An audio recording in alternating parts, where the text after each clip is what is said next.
जी, आप सरस्वती विद्या मंदिर मुंगेर के प्रधानाचार्य श्री संजय कुमार सिंह जी हैं।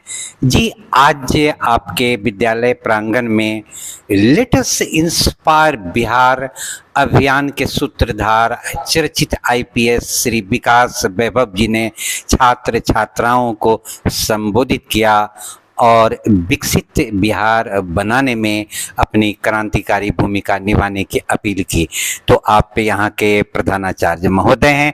जी, बताइए छात्र छात्राओं को इससे और क्या मनोबल बढ़ेगा और छात्र छात्राओं को कैसी प्रेरणा जगी? जी नमस्कार। सबसे पहले तो आपका स्वागत, अभिनंदन। मैं संजय कुमार सिंह, प्राचार्य सरस्वती विद्या मंदिर पुरानीगंज मुंगेर से। आज अपने विद्यालय के लिए जो है गौरव का पल था।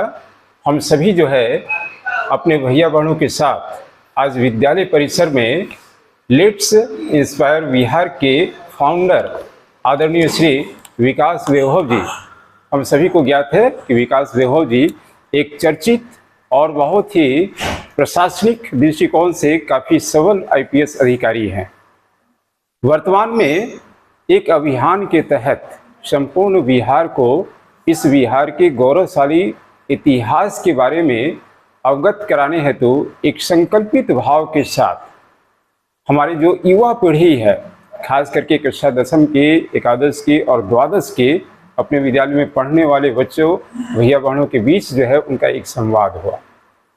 संवाद का मुख्य विषय था कि हमारा जो बिहार है, इस बिहार का गौरवशाली इतिहास और इस बिहार की परंपरा और इस बिहार से निकलने वाले हर क्षेत्र में अपनी प्रतिभा को संपूर्ण देश में ही नहीं विदेशों में भी जो है स्थापित करने वाले इस बिहार की पहचान किस प्रकार से है, उस लोगों के बीच में, युवा पीढ़ी के बीच में युवा संवाद के माध्यम से प्रेषित कर रहे हैं। एक तो पहला पक्ष ये था। दूसरा पक्ष ये था कि आखिर बिहार इन सभी चीज़ों के बावजूद, गौरवशाली परंपरा और गौरवशाली इतिहास के बावजूद, ये बिहार अपनी पहचान जो है भारत में और विश्व में एक अच्छी छवि के साथ क्यों नहीं बना रही है।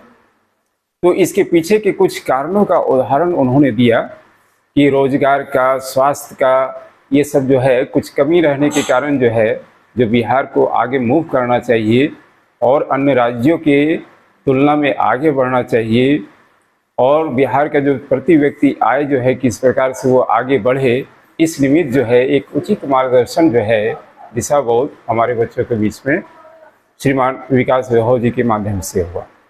अनेक उदाहरण, अनेक प्रसंग जो है उन्होंने दिया और निश्चित रूप से छात्रों का भी उन्होंने बहुत जवाब सारगर्भित ढंग से दिया। जी, छात्र भी जो है काफ़ी उत्सुकता के साथ और सुबह से ही इनका इंतज़ार कर रहे थे और सौभाग्यशाली अपने आप को वो मान रहे थे कि आज जिस उद्देश्य को लेकर के हम अपनी पढ़ाई कर रहे हैं, जिस लक्ष्य को प्राप्त करने के लिए इतना परिश्रम कर रहे हैं, निश्चित रूप से ऐसे आदर्श पुरुष, ऐसे आदर्श व्यक्ति हमारे बीच आने वाले हैं। विद्यालय की ओर से मैंने पूर्व में अपने बच्चों को सूचना प्रेषित किया था कि 5 जुलाई को जो है हमारे बीच आईपीएस अधिकारी श्रीमान विकास वैभव जी का आगमन हो रहा है। क्योंकि इनका नाम जो है हमारे बच्चे भी जान रहे थे, अभिभावक के साथ साथ हमारे बच्चे भी। व्यक्ति हैं चूँकि बिहार को विकसित करने की दिशा में लगातार अभियान चला रहे हैं। जी, एक प्रशासनिक अधिकारी होने के बावजूद इन्होंने बहुमूल्य समय निकाल करके जो है युवा पीढ़ी को एक सही मार्गदर्शन की ओर जो है प्रेरणा देते हैं, ले जा रहे हैं। और वास्तव में कहा जाए कि ऐसे प्रेरणादायी व्यक्ति जो स्वयं जो है इनिशिएटिव ले करके जो है बच्चों को आगे बढ़ाने का काम कर रहे हैं, बिहार को आगे बढ़ाने का काम कर रहे हैं, और निश्चित रूप से आदरणीय प्रधानमंत्री जी की जो परिकल्पना है, जो स्वप्न है कि 2047 हमारा भारत कैसा होगा, तो विकसित भारत होगा। तो निश्चित रूप से इस बिहार की भी भूमिका जो है उस विकसित भारत में बहुत ही अहम रहेगी। तो आने वाला पीढ़ी जो है, खास करके जो दसम, एकादश और द्वादश के हमारे भैया बहन है, अभी 2025 चल रहा है, तो निश्चित रूप से 22 वर्षों के बाद यही युवा पीढ़ी जो है इस जिला का, राज्य का और देश का नेतृत्व करने वाले हैं और पूरे भारत का परिदृश्य भी बदलने वाले हैं। आज का मार्गदर्शन जो है आदरणीय विकास बेहोज जी का हमारे बच्चों को मिला, हम बहुत ही लाभान्वित हुए और निश्चित रूप से हमारे जो बच्चे हैं, हमारे जो भैया बहन हैं, वो आने वाले समय में उनके संदेशों को लेकर के एक संकल्पित भाव के साथ अपने जीवन में उतारने का प्रयास करेंगे और उस लक्ष्य की ओर जो है अग्रसर होंगे। बहुत बहुत धन्यवाद जी, बहुत बहुत आपको भी धन्यवाद।